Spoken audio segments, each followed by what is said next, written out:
Quem assiste a esta palestra, sem dúvida, sabe quem é HP Blavatsky.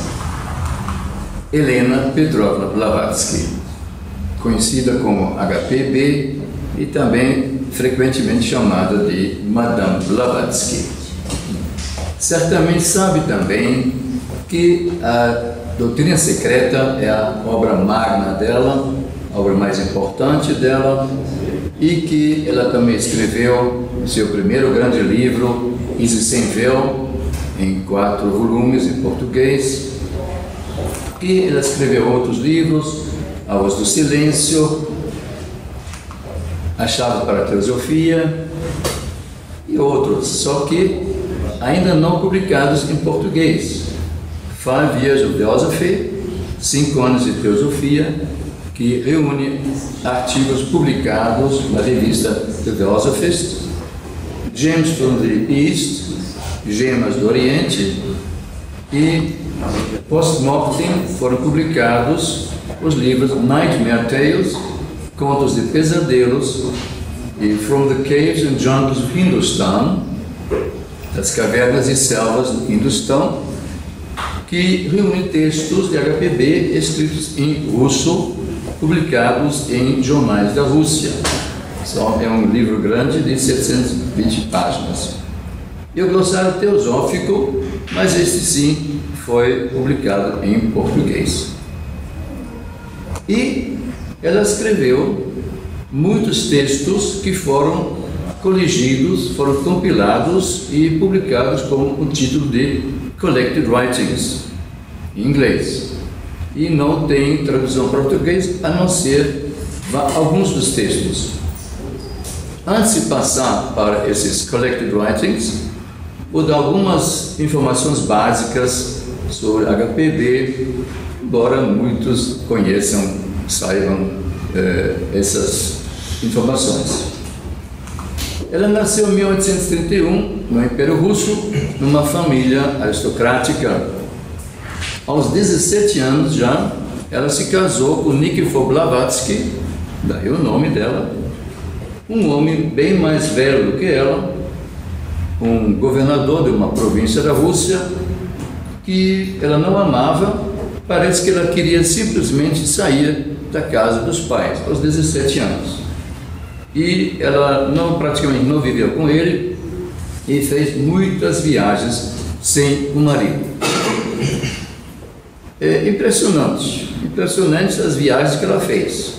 Vou citar aqui: Turquia, Grécia, Egito, França.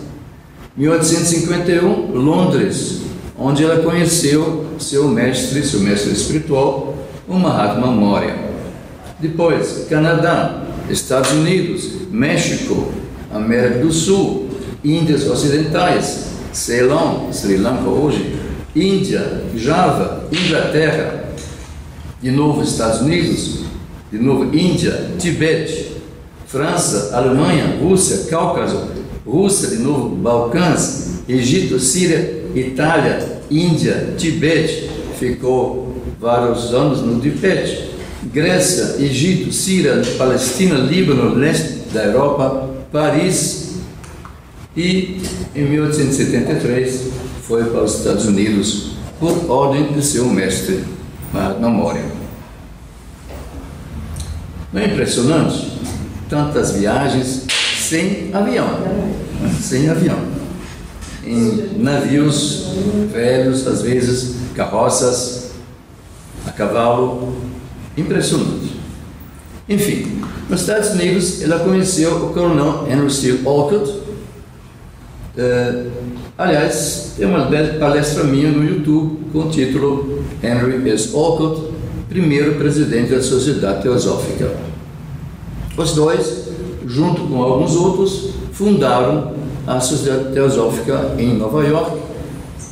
Naquele ano, 1875, Olcott se tornou presidente e ficou na presidência até sua morte em 1907. De 75 a 77, ela escreveu seu primeiro livro, Isis Sem Véu.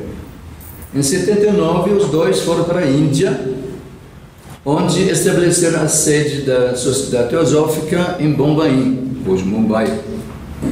Em 82, se mudaram para Adyar, no sudeste da Índia, estabelecendo a sede da Sociedade Teosófica lá, onde ela continua até hoje. E de 85 a 91, ela viveu na Europa, principalmente, e morreu em 91. Agora, então, vamos aos Collected Writings. Quem compilou, quem coligiu, editou esses writings, Collected Writings? Boris Zirkov. Quem foi Boris Zirkov? Um russo, parente distante de HPB. A mãe de HPB e o avô de Zirkov eram primos.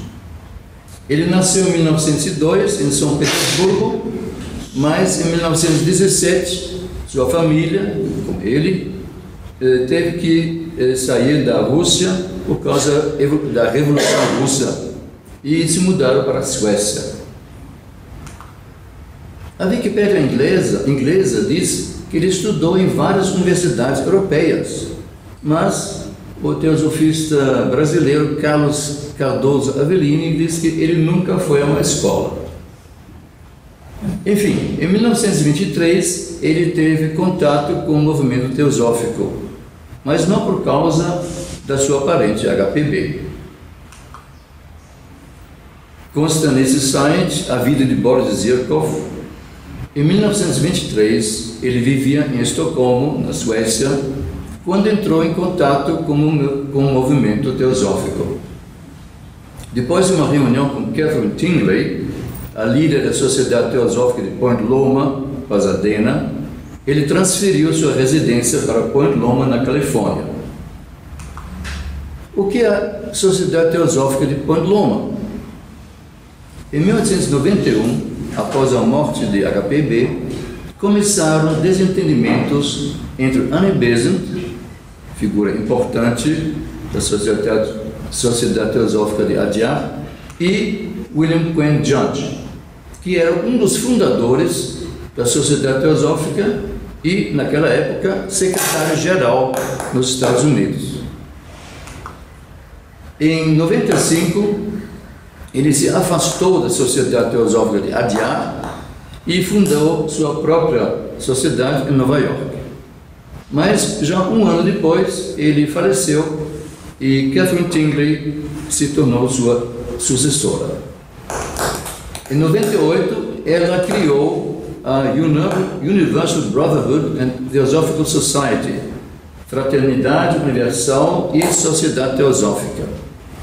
E, em 1900, ela mudou essa sociedade para Point Loma, na Califórnia, onde criou a sede Loma Land. Em 1904, um dos membros, Robert Crosby, se afastou da Sociedade Teosófica de Point Loma e, em 1909, criou a United Lodge of Theosophists, Loja Unida de Teosofistas, que tem atualmente cerca de 30 lojas em alguns países. Agora, na Sociedade Teosófica de Point Loma, em 1951, não está muito claro se houve uma mudança de sede ou uma secessão. Segundo um site consta, o então presidente mudou a sede para Pasadena, Califórnia também. E outro consta, um membro se afastou e criou a Sociedade Teosófica de Pasadena. O nome das duas é The Theosophical Society, a Sociedade Teosófica, acrescentando o nome da cidade da sede. Vejam os nomes nos sites, aqui, The Theosophical Society, Point Loma, Blavatsky House. E a outra, o site não está tão claro, mas consta aí, sede internacional, Pasadena, Califórnia. Ambas se baseiam em HPB, na doutrina secreta, nas cartas dos Mahatmas, mas não falam em secessão. Na de Point Loma consta Em 1875, Helena Petrovna Blavatsky fundou a Sociedade Teosófica em Nova York. E, na Sociedade de Pasadena, a sociedade foi fundada em 1875. Ou seja, nenhuma das duas diz que houve uma secessão da Sociedade Teosófica de Adyar.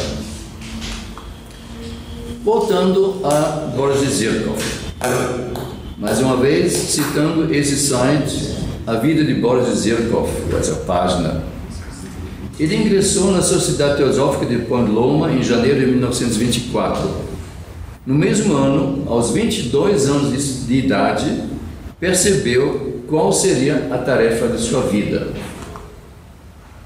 Ele diz: tomei a decisão de compilar as obras de HPB em uma edição uniforme de muitos volumes, como material que servisse de fonte para o trabalho teosófico no futuro.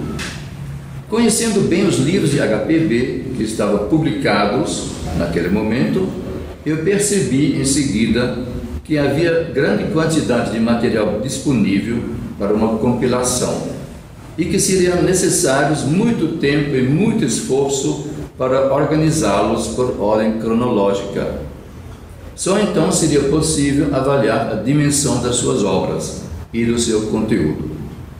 Creio que foi em dezembro de 1924 que comecei a compilar os escritos dela. Além dos Collected Writings, ele fez o seguinte: ele foi editor da revista Teosofia de 1944 a 81, em inglês, claro. Escreveu alguns textos teosóficos, inclusive, em 1972, uma longa introdução ao livro Isis Sem Véu, da edição de 1972, como Isis Sem Véu foi escrita. Tem também na edição em português.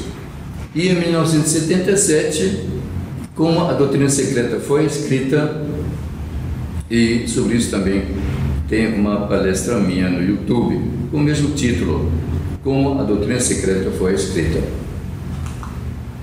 Carlos Cardoso Avelina ainda diz: a vida de Boris foi algo fora do comum, porque ele nunca foi a uma escola, nunca teve um emprego, nunca teve carteira de motorista, nem cadastro social ou número de CPF e não pagou impostos.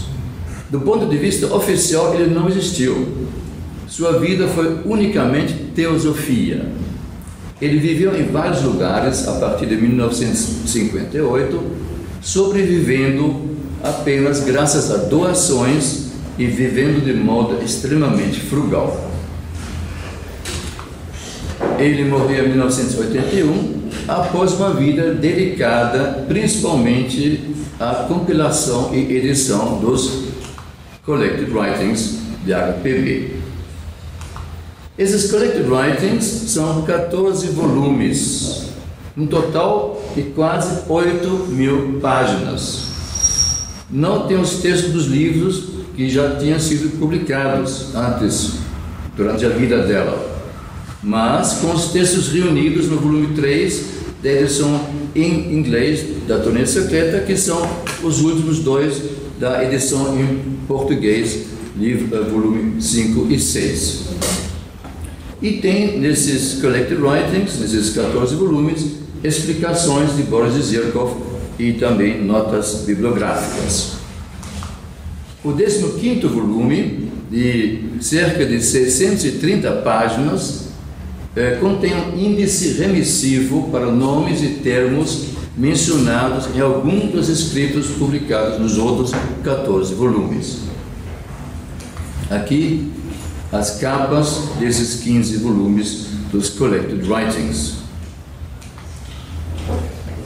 É uma produção fenomenal de HPB.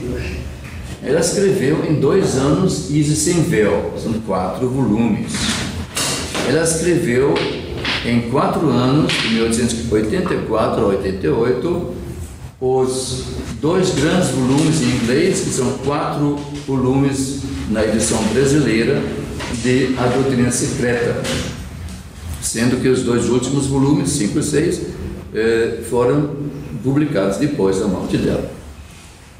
Ela escreveu aqueles outros livros que eu mencionei e tem esses collected writings, cerca de 1000 artigos dela, cerca de 6.500 páginas de textos dela. Impressionante. Agora, sobre os primeiros escritos de HPB. Sobre isso escreveu Boris Zirkov no prefácio ao 5º volume desses collected writings, publicado em 1950.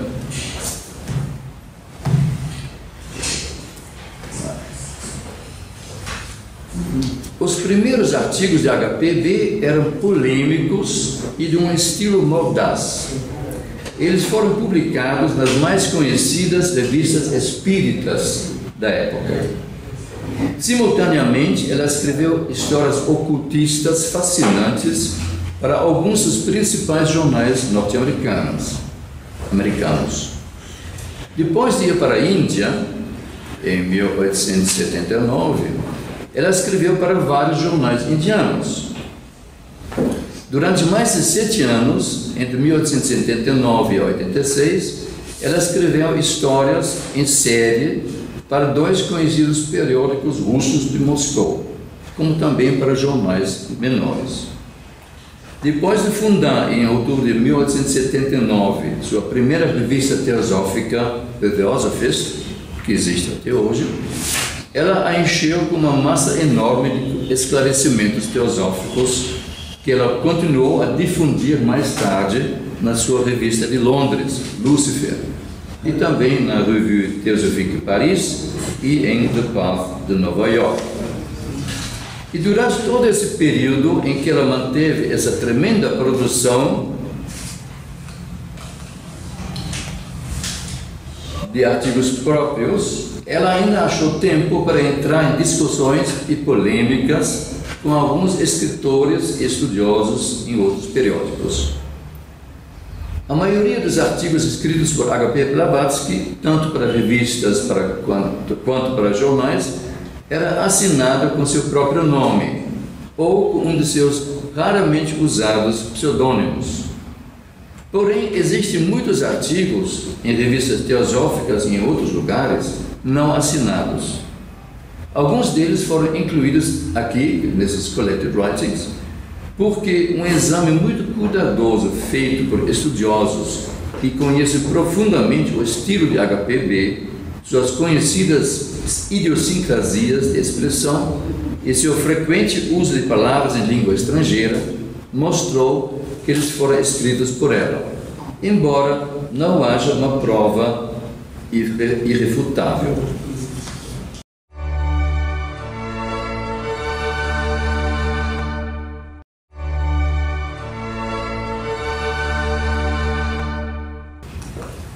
No mesmo prefácio ao 5º volume de 1950, Boris Zirkov dá uma visão geral cronológica dos trabalhos de compilação.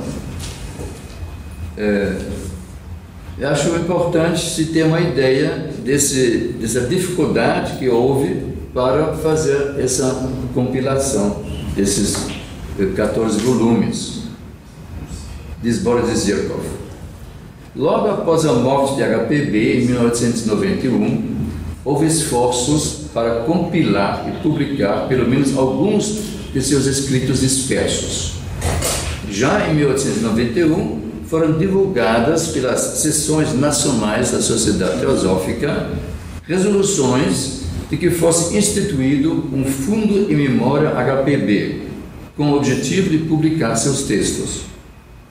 4 anos mais tarde, apareceu o primeiro volume de uma série intitulada Série do Fundo em Memória HPB. Porém, essa série parou nesse primeiro volume. Somente em 1924, Boris Zirkov começou então seu trabalho de compilação. Durante aproximadamente 6 anos, isso permaneceu um projeto privado dele. Ele colecionou cerca de 1.500 páginas de textos datilografados que foram copiados e tentativamente classificados. Ele consultou muitas fontes estrangeiras a respeito das datas de publicação e percebeu que era essencial um estudo profundo dos primeiros anos do movimento teosófico moderno, para descobrir não somente quais jornais e revistas haviam publicado escritos de HPB, mas também as datas exatas de publicação, muitas vezes indicadas erradamente. Assim, ele começou uma correspondência internacional muito ampla com pessoas e instituições para conseguir esses dados. Em 1929, ele terminou esse trabalho, durante o qual compilou os textos de HPB escritos entre 1874 e 79. Em agosto de 1929, ele contatou o então presidente da Sociedade Teosófica de Point Loma a respeito do plano de publicar uma edição uniforme dos escritos de HPB. Essa ideia foi imediatamente aceita e formou-se uma pequena comissão que ajudaria na preparação do material. Pensou-se em diversas editoras até que foi sugerida a Wright & Co. em Londres. Em abril de 1930, Boris Zirkov sugeriu que o trabalho de compilação se tornasse um projeto de todas as sociedades teosóficas. Em julho, escreveu-se uma carta para Annie Besant, a presidente externa de Adyar, solicitando a colaboração nesse trabalho. Ela concordou e autorizou que o material existente nos arquivos de Adyar fosse utilizado. Importantes membros da Sociedade Teosófica de Adyar, Jinarajadasa, Sri Ram e outros, deram durante muitos anos uma grande contribuição para todo o trabalho de coleta de textos de HPB. Também houve a ajuda de muitos teosofistas de diferentes nacionalidades que não pertenciam a este de Point Loma nem a de Adyar.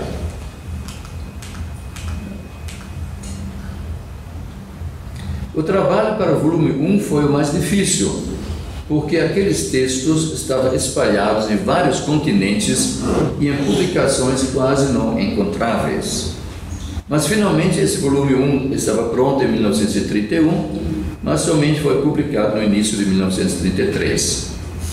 O volume 2 também publicado em 33, volumes 3 e 4 em 35 e 36. Começaram anos difíceis. A Segunda Guerra eclodiu em 1939 e durante a guerra as chapas de impressão dos 4 volumes foram destruídas no ataque aéreo alemão. Porém, mesmo durante a guerra, o trabalho de pesquisa e coleta dos escritos de HPB continuou e muito material novo foi descoberto. Como a situação econômica na Inglaterra durante e após a guerra era muito ruim, e como muitas pessoas desejavam ver uma edição completa dos escritos da HPB, resolveu-se fazer uma edição norte-americana dos 5 primeiros volumes em 1950.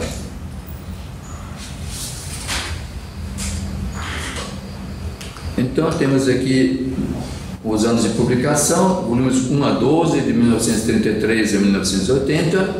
Em 81, Boris Zirkov faleceu, mas o volume 13 ele ainda tinha editado, saiu em 82.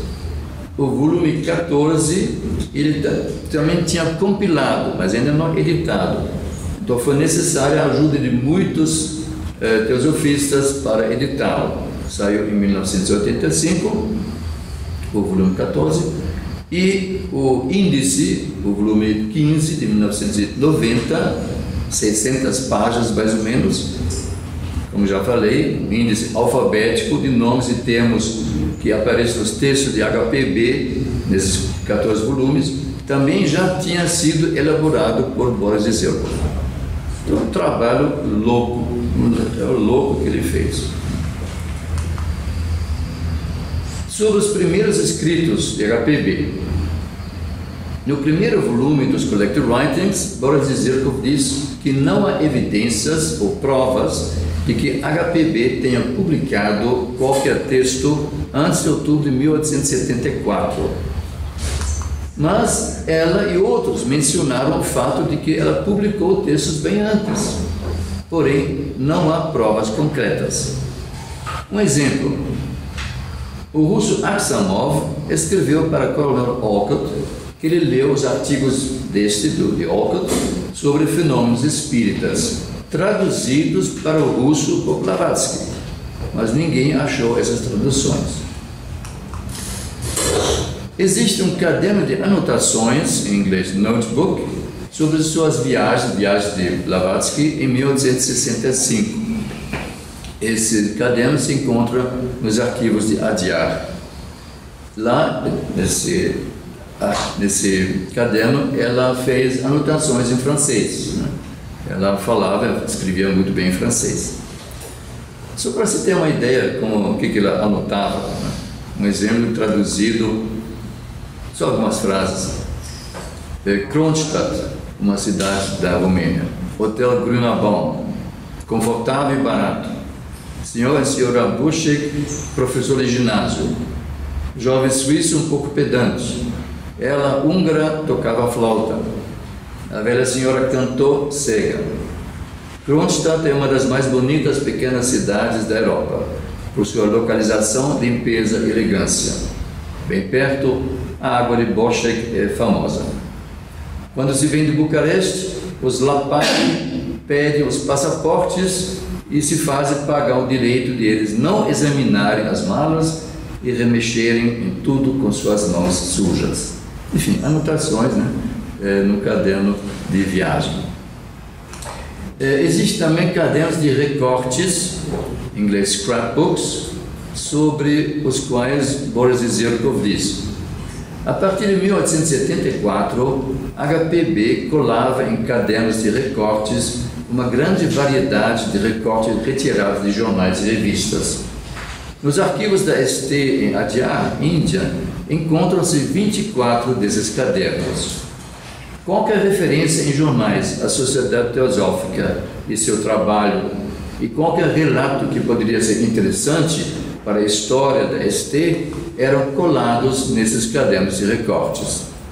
Fazem parte disso também recortes de artigos da própria HPB e daquelas cartas suas para editores que haviam sido publicadas, assim como algumas das contribuições do Coronel Olcott para diversos jornais daquele tempo.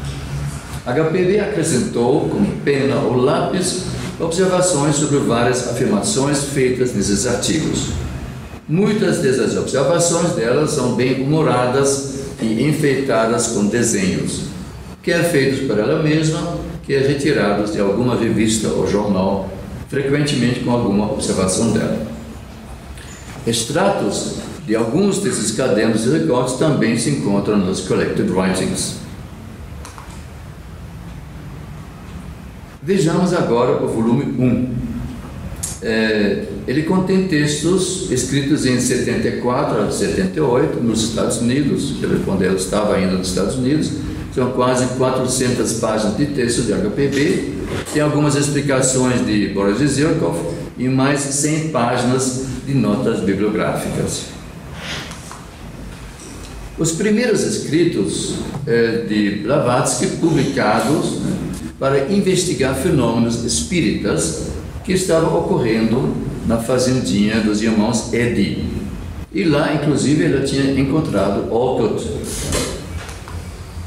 Agora, sobre o espiritismo, em inglês se usa a palavra spiritualism, mas spiritualism também significa espiritualismo, ou seja, tem dois significados. Então você sempre tem que ver o contexto, se você lê em inglês e quer traduzir para português, para saber se se trata de espiritualismo ou de espiritismo. Sobre isso, disse Boris Zirkov: quando HPB afirma ser uma spiritualist, que ela dedicou sua vida à defesa da causa do spiritualism e outras expressões similares e cognatas, ela não se refere às crenças de médiuns comuns e daqueles de seus numerosos seguidores que as compartilhavam. É muito importante ter em mente que o reconhecimento por parte da HPB de que certos fenômenos mediúnicos são genuínos, fenômenos que ela mesma podia produzir à vontade e em plena consciência, nunca implicou sua aceitação de crenças comuns na manifestação de assim chamados espíritos, nem sua participação em fenômenos de sessões espíritas. No artigo da Wikipédia sobre a HPB consta: suas relações com o espiritismo evoluíram de um agudo interesse e envolvimento inicial para uma posterior rejeição. De início, considerou essa prática como de grande valor para a comprovação da existência do mundo invisível dos espíritos, como base de sua luta contra o materialismo e ceticismo da ciência. Sobre essa primeira fase da sua atitude a respeito do espiritismo, existe uma carta com o título Extraordinárias Manifestações de Espíritos. Essa carta tinha sido publicada em outubro de 1874 no The Daily Telegraph, em Nova York, onde HPB responde a uma pessoa que ridicularizou os fenômenos espíritas ocorrendo na casa dos Eddy. Ela disse: naquele curto período que ela passou na casa dos Eddy, eu vi e plenamente reconheci entre as 119 aparições 7 espíritos. É verdade que eu fui a única a reconhecê-los, já que o resto do público não tinha estado comigo nas minhas numerosas viagens pelo Oriente, mas os outros também perfeitamente viram as roupas e trajes, que os examinaram detalhadamente. O primeiro espírito era um jovem na Geórgia, vestido com os trajes tradicionais do Cáucaso. Uma imagem dele logo será publicada em The Daily Graphic. Eu o reconheci e lhe fiz perguntas em georgiano a respeito de circunstâncias que somente eu conhecia. Ele me compreendeu e respondeu. Quando eu lhe pedi em sua língua materna para tocar a lesguinka, uma dança caucasiana, ele o fez imediatamente no seu violão. Depois, ela descreve os outros 6 espíritos. E em outra carta publicada, criticando em várias páginas o mesmo cientista que achava que os fenômenos eram fraudulentos, ela traz mais uma prova de que algum espírito se materializou. Ou seja, houve materializações de espíritos naquela época, que ela viu, comprovou, mas pouco depois, cito a Wikipédia, HPB preferiu se voltar então para uma disciplina rigorosa ensinada pelos seus mestres de treinamento da vontade e das capacidades psíquicas, para que fossem postas sob o completo domínio da pessoa. Assim, declarou que o contato com os espíritos e os fenômenos psíquicos, mesmo sendo um fato, não tinha grande valor em si, e era infinitamente preferível o aperfeiçoamento através do serviço altruísta que levasse finalmente a uma comunhão com os verdadeiros mestres de sabedoria. Eu estou no volume 1, e são 14 volumes, então não dá para entrar em detalhes nesses 14 volumes, né? Impossível mostrar o conteúdo ou mesmo mencionar todos os 1000 textos, né? Então eu vou, para vocês terem uma ideia sobre o que ela escreveu, vou citar alguns títulos dos textos mais longos de cada um dos volumes.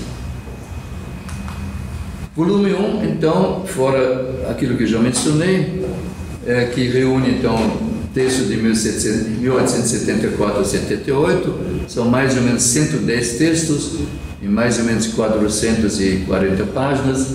Tem os seguintes textos um pouco mais longos: O Círculo Luminoso, É um conto teosófico que fala sobre derviches e magia em Constantinopla. Budismo na América, Madame Blavatsky sobre as ideias dos teosofistas. O volume 2, que reúne textos de 1879 a 80, quando ela já estava na Índia, mais ou menos 510 páginas, o público indiano e a teosofia, sacerdotes budistas e o título de reverendo, ideias errôneas sobre as doutrinas dos teosofistas, o que é teosofia, que era o primeiro número da revista The Theosophist, de outubro de 1879. A Antiguidade dos Vedas. Volume 3, textos de 1881 e 82. Física Transcendental, Situação da Rússia, a mais antiga ordem cristã, Astrólogos Nativos. De 82, Zoroaster na História e Zaratustra nos Registros Antigos. Espiritualismo e Verdade Oculta. Volume 4, mais de 200 textos, mais de 600 páginas. 1882, Reencarnação no Tibete, as origens dos Evangelhos e o Bispo de Bombaim, Maçons e Jesuítas. 1883, a Filosofia Vishishtadvaita, Advaita, o princípio centenário no esoterismo. Volume 5, de 83 também, Teosofia e Espiritismo, um texto escrito em francês, depois traduzido para o inglês. Vários desses textos ela escreveu em francês, depois foram traduzidos para o inglês. Os ensinamentos de Allan Kardec sobre a mônada mineral, o lugar de Sakyamuni na história. Aí eu quero fazer uma observação sobre Allan Kardec, que escreveu seu livro, publicou o livro Os Espíritos em 1857. Eu sempre me perguntei onde HPB, que escreveu em 1874, a partir de 1874, onde ela menciona Kardec.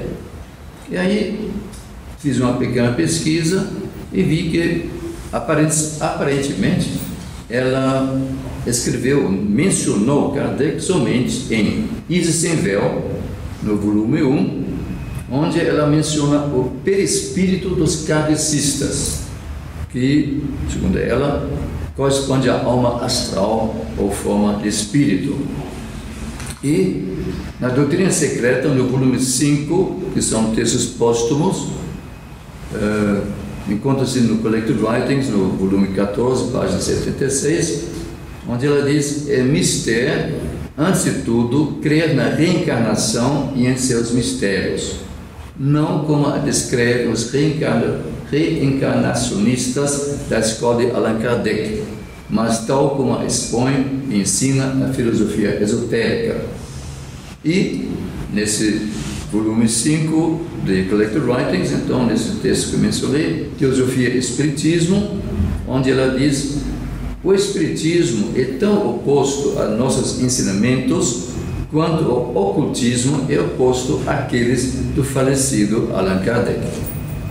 No entanto, não é uma razão para nós começarmos a discorrer contra ou ridicularizar esses últimos, os kardecistas, fazendo discursos fulminantes contra a sociedade psicológica, os espíritas ocidentais e seus antecessores, e exaltando a teosofia oriental e o ocultismo como os únicos credos dignos de existirem.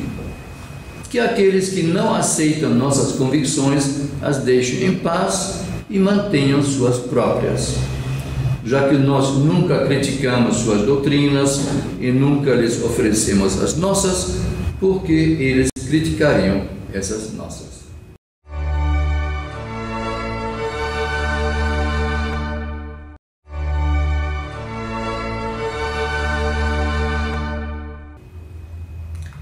Então, nesse artigo, desse texto de só 2 páginas, com o título Os Ensinamentos de Allan Kardec, ela escreveu: Trata-se de um artigo de jornal onde alguém tinha perguntado como os ocultistas veem obras como aquelas de Allan Kardec.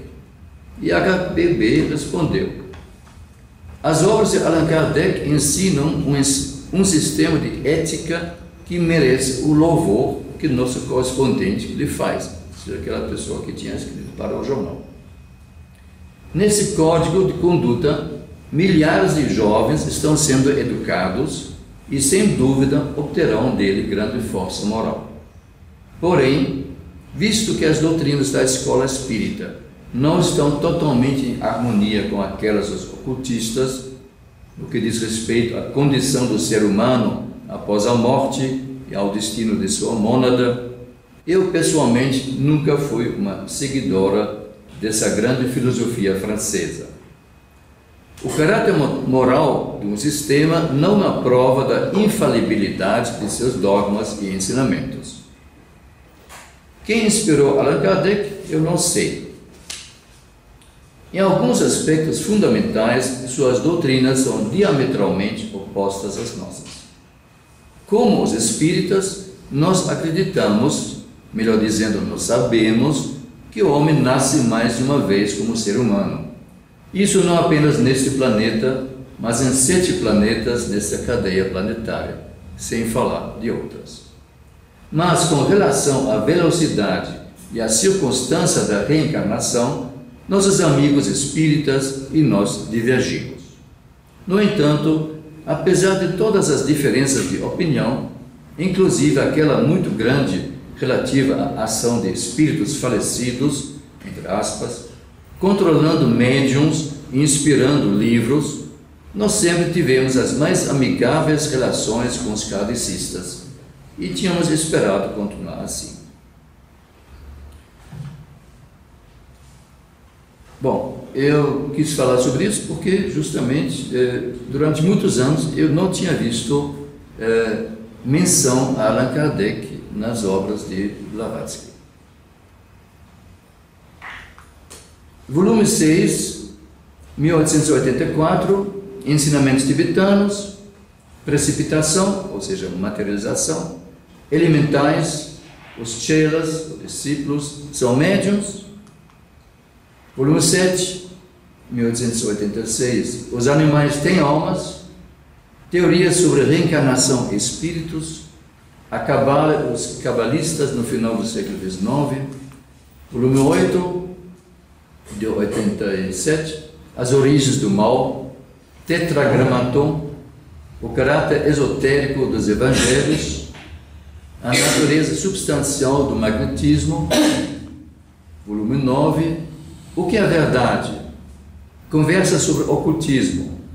Ocultismo prático. Esse sim foi publicado, vocês já conhecem esse livrinho, Ocultismo Prático. Teosofia ou Jesuitismo, Visões Kármicas. Volume 10, 1888, O que é Deus? A Psicologia do Antigo Egito, a Sociedade Teosófica, Sua Missão e Seu Futuro. É a teosofia uma religião? É a denúncia um dever? E nesse volume também tem os anais da loja Blavatsky da Sociedade Teosófica, ou seja, não são textos de Blavatsky, mas anotações, anais das reuniões da loja Blavatsky. Volume 11, 1889, Casamento e Divórcio, sobre pseudoteosofia, as raízes do ritualismo na igreja e na maçonaria. Também tem em português, isso aqui. Também junto aqui tem Ocultismo Prático e esse texto junto. A Força do Preconceito, nossos 3 objetivos. Em 1990, ela escreveu cerca de 700 páginas, um ano antes de morrer. Cagliostro foi um charlatão, a mente cósmica, pensamentos sobre os elementais, instruções esotéricas, quase 200 páginas, que também existem, foram publicadas nesse volume 6 da Doutrina Secreta. Volume 13, no ano do falecimento, ele escreveu ainda quase 80 páginas sobre Piscis Sophia, comentário e notas sobre Piscis Sophia, Civilização, a Morte da Arte e da Beleza, e nesse volume também tem textos póstumos sobre ciclos cósmicos, manvantras e rondas, o princípio setenário no esoterismo, e no volume 14 são apenas textos póstumos, ou seja, não publicados durante a vida dela, o sigilo dos iniciados, os perigos da magia prática, o livro de Enoch, doutrinas herméticas e cabalísticas, a Polônia de Tiana, a Gupta Vidya oriental e a Cabala, a origem dos mistérios. E o volume 15, como eu falei, é apenas um índice, e aqui um quadro geral, para se ter uma ideia dos volumes, o número do volume à esquerda, o número de páginas de texto de HPB, coluna do meio, e o total de páginas à direita. E com isso eu termino minha apresentação, minhas informações sobre os Collected Writings. Eu achava interessante que se tenha uma ideia, né, quanto Blavatsky escreveu e muitas coisas então que não existem ainda em português. Obrigado por sua atenção.